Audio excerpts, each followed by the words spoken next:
Physics chapter 6 માં જે ઉદાહરણ નંબર 6.10 જોઈએ આપણે તો કોષ્ટક 6.3 જુઓ. આપણને અહીંયા કોષ્ટક આપ્યું છે, એમાં અલગ અલગ જુદી જુદી ઉર્જા જે સંકળાયેલી હોય છે એના મૂલ્યો આપ્યા છે, આશરે મૂલ્યો છે, બરાબર. તો એમાં આપણને આ પ્રશ્નમાં શું કહે છે કે ડીએનએમાં રહેલા એક બંધને તોડવા માટે જરૂરી ઉર્જાને ઇલેક્ટ્રોન વોલ્ટમાં, પછી બી હવાના એક અણુની ગતિ ઉર્જા 10⁻21 જૂલ છે, તો એને પણ આપણે શેમાં જોવાનું છે? ઇલેક્ટ્રોન વોલ્ટમાં. અને પુખ્ત વયના માણસના દરરોજના ખોરાકને કિલો કેલરીઝમાં દર્શાવો. આટલી વસ્તુ આપણે એ, બી અને સી આ 3 પાર્ટ દર્શાવવાના છે, બરાબર. તો આપણને એ જોઈએ. સૌથી પહેલા એ પાર્ટ છે, એમાં શું કીધું કે ડીએનએના એક બંધ તોડવા માટે જરૂરી ઉર્જા આ શોધવાની છે. આપણે શેમાં શોધવાની છે? ઇલેક્ટ્રોન વોલ્ટમાં. અને જૂલમાં કેટલી આપી છે? કોષ્ટકમાં ઉપર જોઈશું તો 10⁻20 જૂલ આપી દીધી છે.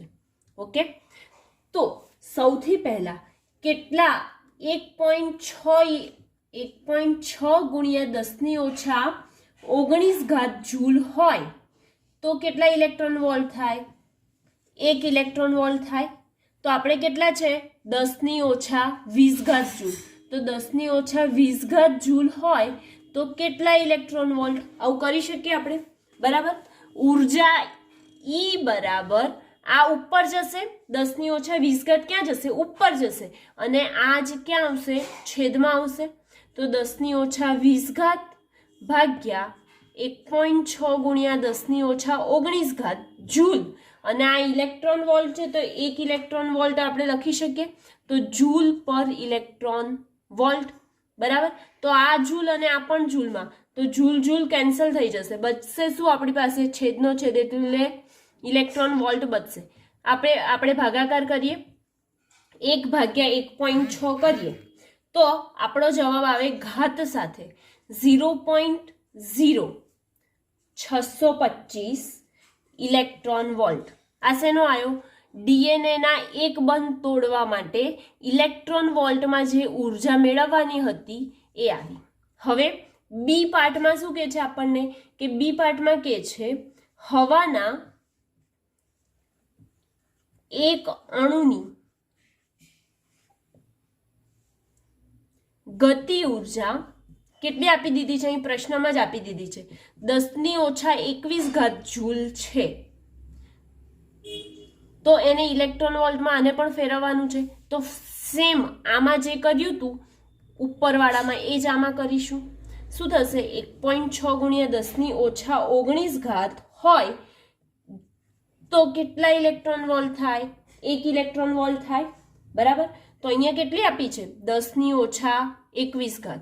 તો લખીશું 10⁻21 જૂલ ઉર્જા હોય તો કેટલા ઇલેક્ટ્રોન વોલ્ટ, બરાબર ને. હવે શું કરીશું? ફરીથી આ ઉપર જશે, 1.6 છેદમાં આવશે. કરીએ આપણે. ઉર્જા ઈ બરાબર 10⁻21 ભાગ્યા 1.6 ગુણ્યા 10⁻19, બરાબર. આનું સાદું રૂપ આપીએ તો જોઈએ જવાબ શું મળે છે. 1 ભાગ્યા 1.6 કરીએ તો જવાબ આવે છે અહીંયા ઘાત સાથે, કેમ કે આ -19 છે એ ઉપર જશે તો કેટલી બચશે? -2 બચશે, બરાબર. તો અહીં જવાબ આવે 0.00625. શેમાં આવ્યો આ જવાબ? ઇલેક્ટ્રોન વોલ્ટમાં, બરાબર. હજી સી પાર્ટ બાકી છે.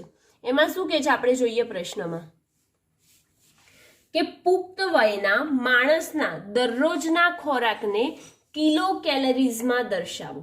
હવે દરરોજ જે માણસ ખાય છે એને શેમાં દર્શાવવાનું છે? કિલો કેલરીઝમાં. તો દરરોજ માનવ શરીરમાં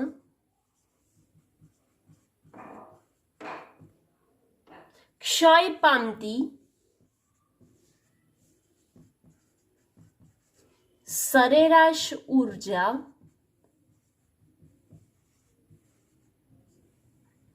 10⁷ જૂલ છે, બરાબર. 10⁷ આ આપણને કોષ્ટકમાં જ આપી દીધું છે. તો હવે 10⁷ જૂલ છે તો આપણે જાણીએ કે 4.2 ગુણ્યા 10⁻³ જૂલ હોય તો 1 કિલો કેલેરી થાય. કેટલી થાય? 4.2 ગુણ્યા 10⁻³ જૂલ હોય તો 1 કિલો કેલેરી થાય. તો આપણી પાસે કેટલા છે? 10⁷ જૂલ હોય તો કેટલા? બરાબર ને.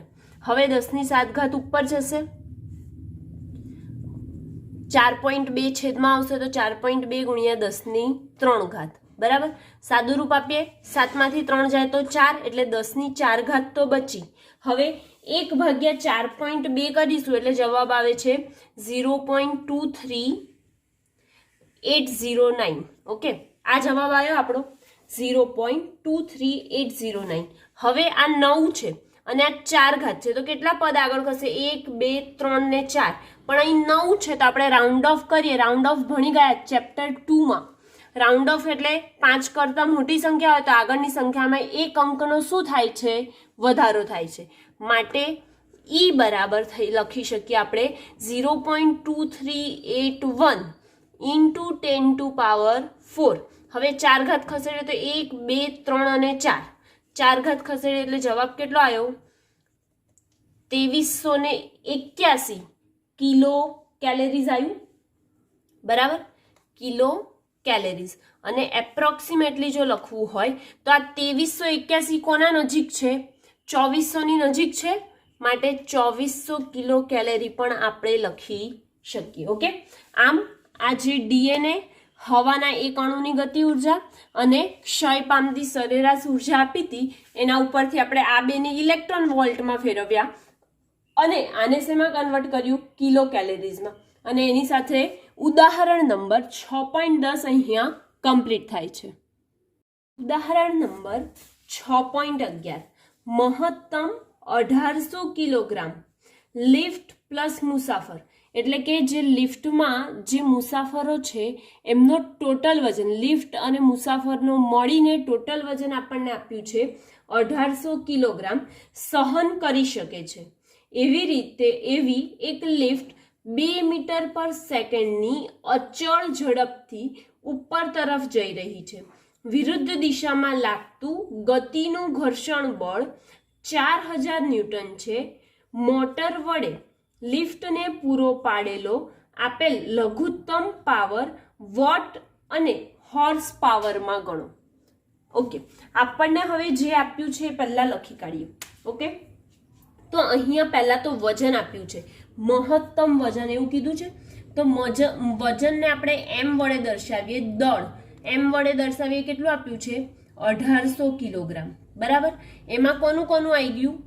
લિફ્ટનું પણ વજન આવી ગયું અને મુસાફરો છે એનું પણ વજન આવી ગયું, બરાબર.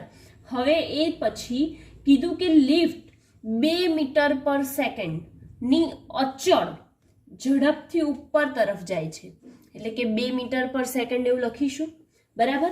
અને એની વિરુદ્ધ દિશામાં જે ઉપર તરફ જાય છે એની વિરુદ્ધ દિશામાં ઘર્ષણ બળ લાગે છે, એટલે કે એ લાગતું ઘર્ષણ બળ જે છે એ 4000 ન્યૂટન છે. તો અહીં લખીશું 4000 ન્યૂટન. તો પાવર શેમાં શોધવાનો છે? એક તો વોટમાં શોધવાનો છે અને બીજું હોર્સ પાવરમાં. હોર્સ પાવર એટલે કે એચપીમાં શોધવાનો છે, બરાબર. તો સૌથી પહેલા આપણે શું કરીશું કે પાવરનું સૂત્ર, નીચે તરફ જે બળ લાગે એ બળ શોધી લઈશું. તો નીચે તરફ લાગતું બળ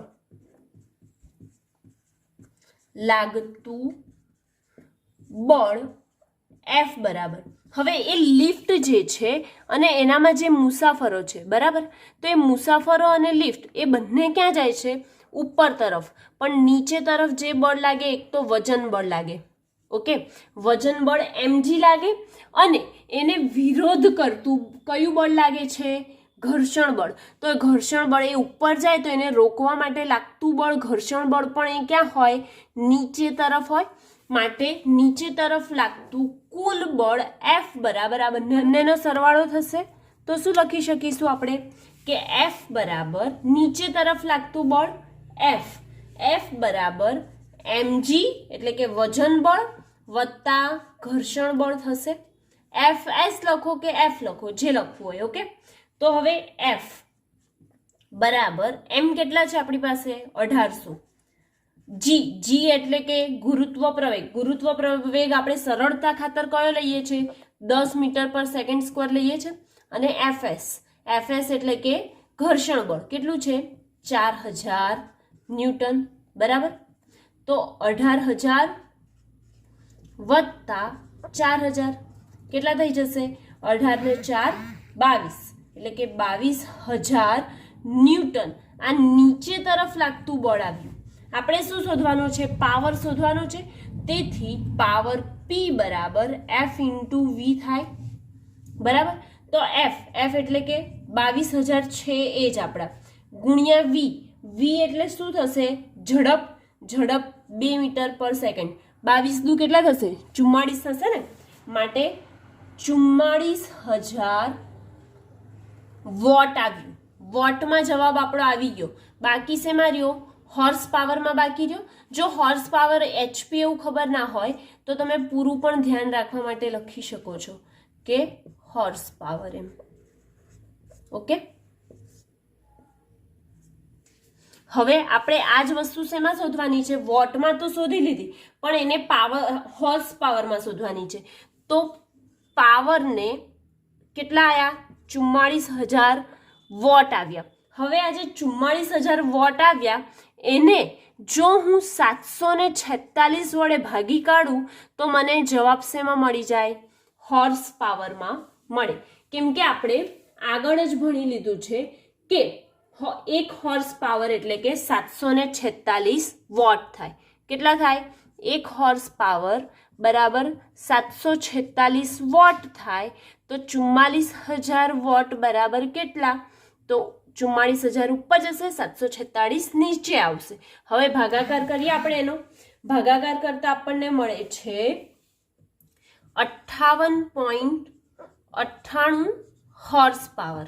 ઓકે, અને જો આને નિયરલી ઇક્વલ ટુ લખવું હોય તો 58.98 કોના નજીક છે 59 ની નજીક છે ને, માટે 59 હોર્સ પાવર પણ આપણે લખી શકીએ. ઓકે, અને ઉદાહરણ નંબર 6.11 અહીંયા કમ્પ્લીટ થાય છે.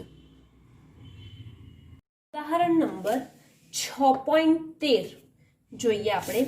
આકૃતિ 6.10 માં એટલે કે જે મેં અહીંયા આકૃતિ દર્શાવી છે એ આકૃતિ 6.10 માં સમાન દળ m1 બરાબર m2 ના 2 બિલિયર્ડ બોલ વચ્ચેની અથડામણ દર્શાવી છે. પ્રથમ બોલ માર્ક કહેવાય છે જ્યારે બીજો બોલ લક્ષ્ય છે. બિલિયર્ડનો ખેલાડી લક્ષ્ય બોલને ખૂણાના કાણામાં નાખવા માંગે છે. θ2 બરાબર 37 ડિગ્રી ખૂણે રહેલ હોય અને ધારો કે અથડામણ સ્થિતિસ્થાપક છે. ઘર્ષણ તથા ચાક ગતિ મહત્વની નથી, તો θ1 મેળવો. અહીં સૌથી પહેલા આપ્યું છે કે જે આકૃતિ મેં દોરી છે એ આકૃતિમાં જે બે દડાઓ છે એ બંને દડાના વજન એટલે કે દળ કેવા છે સમાન છે. એટલે હું લખી શકું m1 બરાબર m2. અને ત્યારબાદ જે પહેલો બોલ છે એ માર્ક છે એટલે કે આપણે જે પુલ રમીએ છીએ ને તો પુલ રમીએ છીએ એમાં શું થાય છે કે આપણે કોઈ પણ એક બોલને ટાર્ગેટ બનાવીએ અને એટલે એક બોલને નિશાનો કરીએ અને બીજા બોલને મારવાનો પ્રયત્ન કરીએ. એટલે એ બીજો બોલ છે એ ક્યાં જશે કાણામાં, એટલે કે જ્યાં આપણો ગોલ છે ત્યાં જશે. ઓકે, તો એ કદાચ આ દિશામાં બી જઈ શકે ને આ દિશામાં, એટલે કે પહેલો બોલ કદાચ આ બીજા બોલને અથડાઈ ને બીજો બોલ આ ખૂણામાં જાય છે અને પહેલો બોલ એનાથી દૂર જાય છે, એવું આપણને આપ્યું છે. અને આ પૂરી અથડામણ કેવી છે સ્થિતિસ્થાપક છે. બરાબર, હવે આગળ જોઈએ તો એનામાં ખૂણો જે આપ્યો છે, જે બીજો બોલ જાય છે એનો ખૂણો બે વચ્ચે ખૂણા રચાય છે. તો એ જે ખૂણો છે θ2 બરાબર છે 37 અને પહેલો જે છે એનો ખૂણો θ1 આપણને ખબર નથી. ઇન શોર્ટ θ1 આપણે શોધવાનું છે, બરાબર. અને સ્થિતિસ્થાપક આપણે આગળ જોઈ ગયા છીએ કે જો સ્થિતિસ્થાપક અથડામણ થતી હોય તો ગતિ ઉર્જા અને વેગમાન બંનેનું શું થાય છે? સંરક્ષણ થાય છે. ફરીથી બોલું છું, જો સ્થિતિસ્થાપક અથડામણ થતી હોય તો ગતિ ઉર્જા અને વેગમાનનું સંરક્ષણ થાય છે. હવે આપણે દાખલા પર આવીએ. તો સૌથી પહેલા આ જે બોલ છે એ કેવો છે? એની પ્રારંભિક ગતિ ઉર્જા હશે, કેમ કે આપણે કોને મારીએ છીએ? પહેલા બોલને મારીએ છીએ, બરાબર. આ બોલ કેવો છે? એ બોલને મારીએ છીએ, જ્યારે મારવાનું સ્ટાર્ટ કરીએ ત્યારે બીજો બોલ જે છે એ કેવો છે? સ્થિર છે. માટે પહેલા બોલને કોઈ વેગ હશે, પ્રારંભિક વેગ, જ્યારે બીજા બોલને કોઈ પ્રારંભિક વેગ હશે નહીં, બરાબર. અને બંનેનો અંતિમ વેગ તો રહેવાનો જ છે. તો આપણે અહીંયા લખીએ કે વેગમાન સંરક્ષણના નિયમ પરથી વેગમાન સંરક્ષણના નિયમ પરથી શું થશે? પહેલાનું એટલે કે પહેલાનું m1 અને u1 પ્લસ બીજાનું m2 u2, પણ u2 આપણી પાસે કેવું છે? શૂન્ય છે. પછી લખીશું એ, બરાબર. બરાબર અંતિમ m1 v1 plus m2 v2, બરાબર. u2 બરાબર શું છે? આપણી પાસે શૂન્ય છે. તો u2 બરાબર જો શૂન્ય હોય તો સમીકરણમાં મૂકીએ. અને હા, એક વાત હજી કે u1 u2 v1 અને v2 આ બધાની શું છે? દિશા છે. કઈ દિશામાં જાય છે? આ m1 x દિશામાં મારીએ છીએ, m2 x દિશામાં છે, જ્યારે આ બંને y અક્ષ અને x અક્ષની વચ્ચે જાય છે. તો એ બંનેની દિશા છે, માટે આપણે અહીંયા દિશા દર્શાવવી જરૂરી છે. એટલે કે સદિશ બતાવીશું. u2 બરાબર 0. હવે m1 બરાબર પણ m2 આપી દીધું છે આપણી પાસે. u2 બરાબર 0 અને m1 બરાબર m2 છે. તો આપણે બધાની કિંમત મૂકીએ તો શું લખી શકીશું? કે ડાયરેક્ટ જ આવી જશે. u1 પ્લસ u2 તો કેવા થઈ ગયા? શૂન્ય. એટલે કે લખીએ નહીં તો ચાલશે. અને સામસામે m1 અને m2, આની જગ્યાએ m1 મૂકી દઉં, m1 છે ઓલરેડી, ને અહીંયા પણ m1 મૂકી દઉં તો m1 સામસામેથી કેન્સલ થઈ જશે. એટલે લખો કે ના લખો કોઈ ફરક પડતો નથી. માટે u1 બરાબર v1 પ્લસ v2 થશે. ઓકે. હવે v1 પ્લસ v2 આ જે આવ્યું એનો આ જે આખું પદ છે સમીકરણ 1 નામ આપી દઈએ જો, તો વર્ગ કરતા કોનો? સમીકરણ 1 નો વર્ગ કરતા. ચલો વર્ગ કરીએ તો શું થઈ જશે? u1 square is equal to v1 plus v2 whole square થશે, બરાબર. v1 plus v2 whole square થશે. હવે અહીંયા u1 એટલે કે પ્રારંભિક વેગ છે. જો યાદ ના રહે તો અહીંયા તમે લખી શકો કે જ્યાં u1 પ્રારંભિક વેગ, u2 બીજા પદાર્થનો પ્રારંભિક વેગ, v1 પહેલા પદાર્થનો અંતિમ વેગ અને v2 બીજા પદાર્થનો અંતિમ વેગ, બરાબર. જો યાદ ના રહે તો તમે આ રીતે એને યાદ રાખી શકો, બરાબર. સાઈડમાં લખી શકો છો. હવે આમનો વર્ગ કરીએ તો શું થઈ જશે? u1 ઇન્ટુ u1 આવું લખી શકું. એવી જ રીતે આમાં v1 plus v2 into v1 plus v2 એવું લખી શકું. બે વાર છે ને તો બે વાર લખી શકું, બરાબર. તો હવે શું કરીશું? આપણે સૂત્ર ભણી ગયા છીએ. જ્યારે સદિશોના ગુણાકાર કરતા હતા એનું સૂત્ર ભણી ગયા છે. શું હતું સદિશોના ગુણાકારનું સૂત્ર?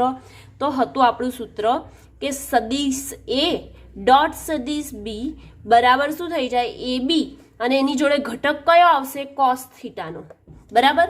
ડોટ પ્રોડક્ટ હોય તો કોસ થીટાનો ઘટક આવે, માટે એમની સદિશ નીકળી ગયા અને એ બી કોસ થીટા આવ્યું, એમની બે વચ્ચેનો ખૂણો.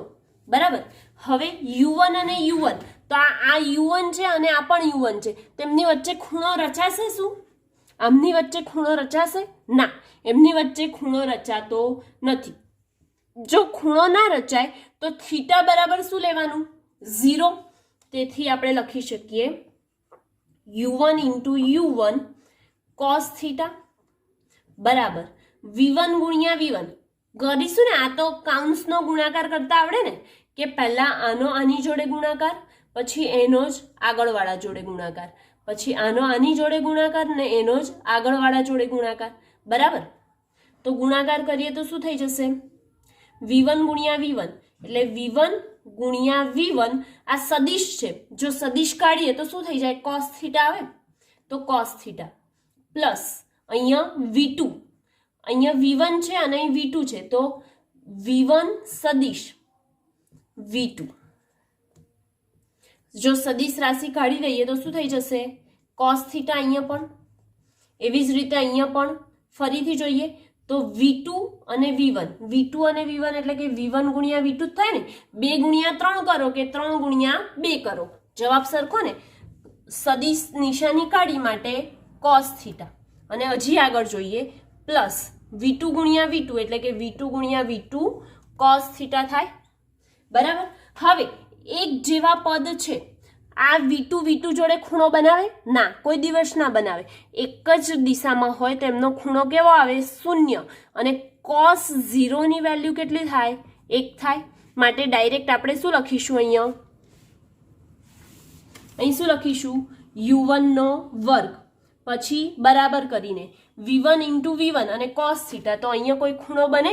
એક જ સરખા પદ હોય તો એમની વચ્ચે ખૂણો બનતો નથી, માટે V1 નો વર્ગ વત્તા V1 અને V2, અને અહીંયા પણ V1 V2 cos થીટા છે, તો એ બંનેનું શું થઈ જશે? 2V1 V2 cos theta. અને આ બંને અલગ અલગ છે, V1 અને V2. આ V1 અને V2 એમની વચ્ચે ખૂણો બને છે કે નથી બનતો? હા, એમની વચ્ચે ખૂણો બને છે, માટે આપણે cos થીટા લખ્યું. અને કયો ખૂણો બને? θ1 અને θ2 જેટલો, એટલે કે એમનો સરવાળો કરીએ એટલો એમનો ખૂણો બને છે. Plus V2 square. બરાબર. આનો V2 સ્ક્વેર લખ્યું. હવે આગળ આપણે જોઈએ તો શું થઈ જશે? અહીંયા ખૂણો આપણે જોયું હતું θ1 અને θ2 એવો બનાવતો તો આકૃતિમાં જોયું હતું. મેં અહીંયા આકૃતિ રફ કરી દીધી છે. U1 square is equal to V1 square plus V2 square plus cos θ1 plus θ2. આવો ખૂણો બનાવતો હતો ને, માટે આપણે θ1 પ્લસ θ2 આખો ખૂણો બનાવતો હતો, પણ અડધો પાર્ટ θ1 નો હતો ને અડધો પાર્ટ θ2 નો હતો, એટલે કે બંનેનો સરવાળા સ્વરૂપમાં લખ્યું. હવે આને હું સમીકરણ નંબર 2 આપી દઉં. હવે આપણે શું કીધું? સ્થિતિસ્થાપક અથડામણ હોય તો વેગમાનનું પણ સંરક્ષણ થાય, અને બીજું કોનું થાય? ગતિ ઉર્જાનું. તો ગતિ ઉર્જાના સંરક્ષણના નિયમ પરથી લખી શકીએ આપણે. ગતિ ઉર્જાના સંરક્ષણના નિયમ પરથી શું લખી શકશો તમે? કે 1/2 m1 U1 સ્ક્વેર. U2 તો આપણો 0 હતો, અહીં જોયું હતું ને. U2 કેવો હતો? 0, એટલે લખવાની જરૂર નથી. 1/2 m1 V1 square plus 1/2 m2 V2 square. Okay, આવું થાય. હવે m1 V1 square m2 V2 square જે છે, તો 1/2 આમાંથી કોમન કાઢીએ તો 1/2 કેન્સલ થાય કે ના થાય? થાય. બરાબર. અને બીજું કે m1 બરાબર m2 આપણે લખ્યું હતું. જો m1 બરાબર m2 હોય તો સામસામેથી m1 ને અહીંયાથી કોમન કાઢીએ તો m1 પણ શું થઈ જાય? કેન્સલ થઈ જાય. તો આપણી પાસે શું બચ્યું? U1 સ્ક્વેર બરાબર V1 square plus V2 square. આ બચ્યું. આને સમીકરણ નંબર 3 આપીએ. હવે સમીકરણ નંબર 3 ની કિંમત સમીકરણ 2 માં મૂકીએ. શું? ફરીથી બોલું છું. સમીકરણ 3 ની કિંમત સમીકરણ 2 માં મૂકતા u1² બરાબર v1² પ્લસ v2². આપણને આ સમીકરણમાં v1 પ્લસ v2 જોવાય છે, એની જગ્યાએ આપણે આ મૂકી દઈએ. બરાબર, તો સમીકરણ 2 માં કિંમત મૂકતા શું થઈ જશે? u1² બરાબર v1² પ્લસ v2². એની જગ્યાએ શું લખીશું? u1² લખીશું ને, માટે u1² plus cos θ1 plus θ2. u1² સામસામેથી કેન્સલ થાય. સોરી, અહીંયા v1 v2 લખવાનું, આપણું 2v1 v2 અહીંયા લખવાનું રહી ગયું છે, તો આપણે લખી કાઢીએ 2v1 v2. બરાબર, આ છેલ્લે સમીકરણમાં 2v1 v2 cos θ તો એ લખવાનું રહી ગયું છે, એ આપણે લખ્યું. Okay, cos. હવે આ સામસામેથી કેન્સલ થયું તો અહીં શું બચ્યું? 0 બરાબર v1 v2 cos 2v1 v2 cos θ1 plus θ2. હવે આ પદને આપણે નીચે લઈ જઈએ. જો 0 વડે કોઈને પણ ગુણીએ કે ભાગીએ, જવાબ શું આવે? 0 આવે. તો 0 બરાબર cos, અને હવે આપણી પાસે θ2 ની કિંમત પણ છે. કેટલી છે? 37 ડિગ્રી. તો અહીંયા 37 પણ લખી કાઢીએ. બરાબર, હવે cos ની કિંમત ક્યારે 0 થાય?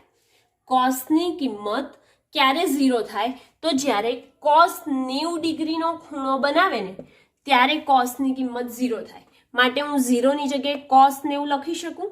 માટે cos 90 બરાબર cos θ1 પ્લસ 37 ડિગ્રી. ઓકે, હવે θ1 પ્લસ 37 ડિગ્રી આવ્યું તો cos છે તો એમને સરખાવી દઈએ, એમના ખૂણા ખાલી સરખાવીએ તો શું થઈ જશે? 90 બરાબર θ1 વત્તા 37. હવે રહ્યું શું? θ1 શોધવાનું હતું, તો θ1 ને કરતા બનાવ્યો તો આપણો જવાબ આવી જાય. તો θ1 બરાબર 90 ઓછા 37. 90 માંથી 37 બાદ કરીએ તો કેટલા આવે? 53. તેથી આપણો જવાબ શું આવ્યો? θ1 બરાબર 53 ડિગ્રી. અને જે ઉદાહરણ નંબર 13 છે એ અહીંયા શું થાય છે? કમ્પ્લીટ થાય છે.